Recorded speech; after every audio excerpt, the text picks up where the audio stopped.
Lecture 13a, numerical example, number 2, this of covariant derivative. Now, curved surface, see, like a sphere or cylinder. Now, previously we derived, okay, this relation 1 here for the flat space, okay. Now it's different.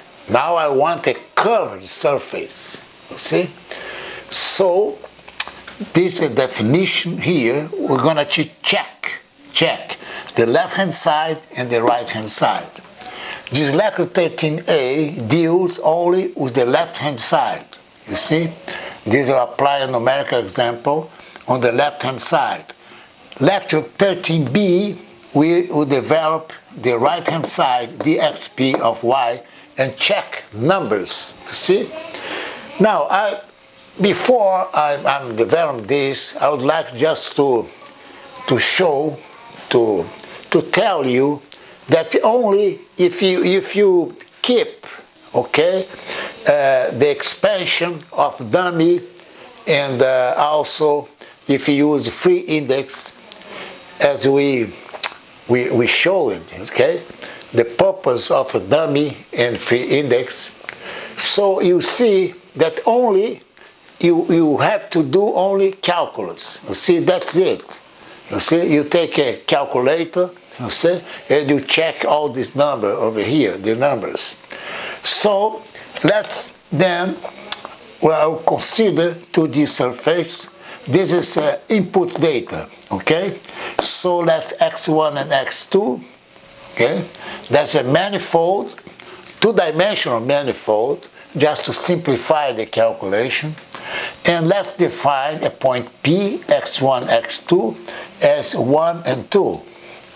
So the vector fields are xi partial xi and yj partial xj. Attention, I here is a dummy index and j also is a dummy index. Okay, should be, for instance, yk partial xk or ym partial xm, doesn't matter because it's a dummy. Now, the Stoffel symbol just for illustration, okay? If you want to repeat this exercise, you could apply for the spherical surface or cylindrical surface, okay? Then you're gonna have a real Stoffel symbols. Now this is just Stoffel symbol just for illustration. So this is sigma, gamma 1, 1, 2, gamma 1, 2, gamma 1, 1 is equal to 0. You see, that's, if you want, you should change this, okay, and make your calculation. You see, that's no problem. This implies that the connection, this is non-flat. You see, if you have a Stoffel symbol different from 0, this implies connection is non-flat. So then I can move to there. Vector fields, okay, x1, okay, in terms of the coordinates, you see, it's given x1 squared plus, in this case, x1, x2. So capital X1 is x1 squared, capital X2 is x1 times x2, the coordinates. Likewise, you see, y1 is sine of x2 and y2 is cosine of x1. Now we will compute the left hand side of 1, as I said before, because this is the lecture 13a. Okay, all of this, okay, belongs to the lecture 13a, which is the left hand side. So in this case, okay, the left hand side is dxy, you see, at point P, okay. So I evaluate then the xy, dx, the covariant derivative of xy.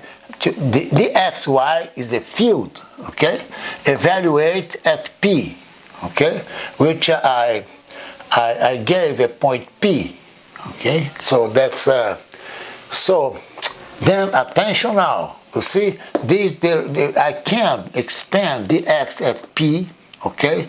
I have two terms over here, okay? So this here is responsible for the curvature, okay? In the case of the previous case of flat, this is 0. So I just work with this term over here, okay? So that's important to emphasize the difference between lecture 13 and lecture 12. So the first term, okay, this xi partial k. Attention now, I here is dummy, k is free. That's important. Where this I give y1 sine of x2, y2 cosine of x1. And then I want here, okay, on the item A, capital A, I want to develop first this, and secondly, I develop this second term here, B. I'm expanding term A, okay? First term, okay, that's A, where y1, I gave this, okay? So this I want, you see me? Yeah, I want the partial derivative, okay, of yk respect to xi. You see, attention, I here is dummy, k is free. So this here will be 0. You see, just easy, you see? You see that y1 is a function only of x2. So the partial derivative is 0. Partial of y1 x2 is cosine of x2. You see? So if, in this case, okay, y1, as you can read here, that y1, you see, is sine. So the derivative, okay, respect to x1, will be here cosine. You see, derivative of sine. Likewise, partial derivative y2 with respect to x1 is minus sine of x1. You see, that's derivative of cosine of x1, so this is minus over here. And also partial y2, x2 is equal to 0. I want this just to expand the item A, okay, which belongs to the left-hand side, see?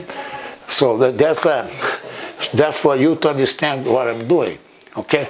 The rest is only calculation. See, no problem. So evaluate term A, okay? That's a term A over here.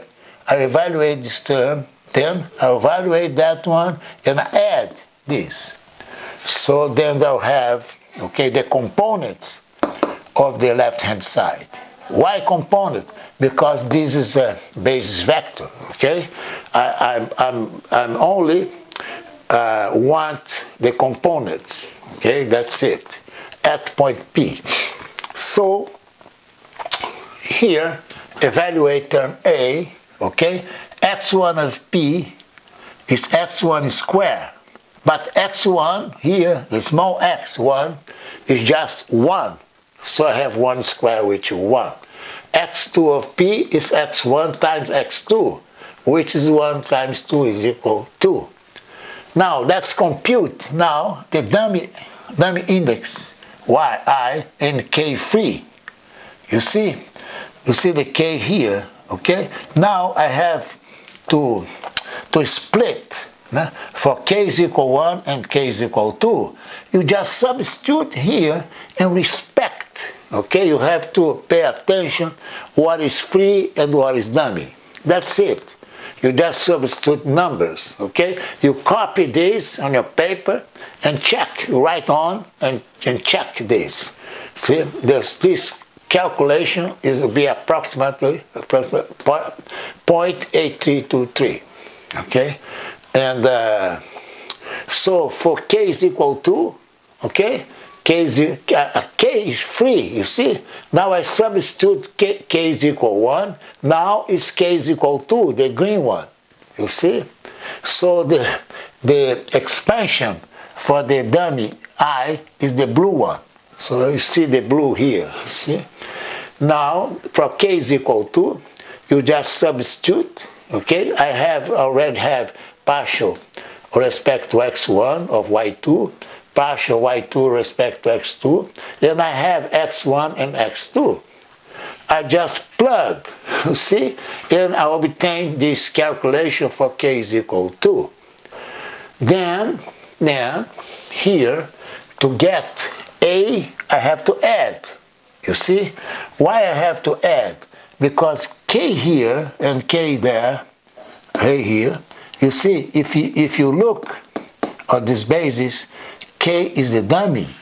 So I want to calculate the components for k is equal 1 and also for k is equal 2.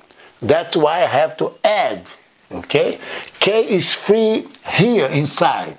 Now if I look outside, okay, I see that k is dummy. See, I can develop and write down the components. That's why I have to add, okay, just to obtain this term over here, okay, this case, the first term a over here.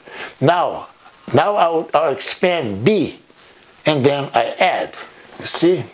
So over here, evaluate b. You see the color, okay, it's these two marked there. I just copy the Christoffel symbols. Now, I have Christoffel symbols which represent a curved surface. See? So then again, for k is equal 1 is the green one, blue I here is dummy, and j, the black one, also is dummy. So first I expand for I, okay, I repeat j here and j there. And then also I'm using I11, you see, I calculate this, and this I is equal to, okay, and also I develop this, see.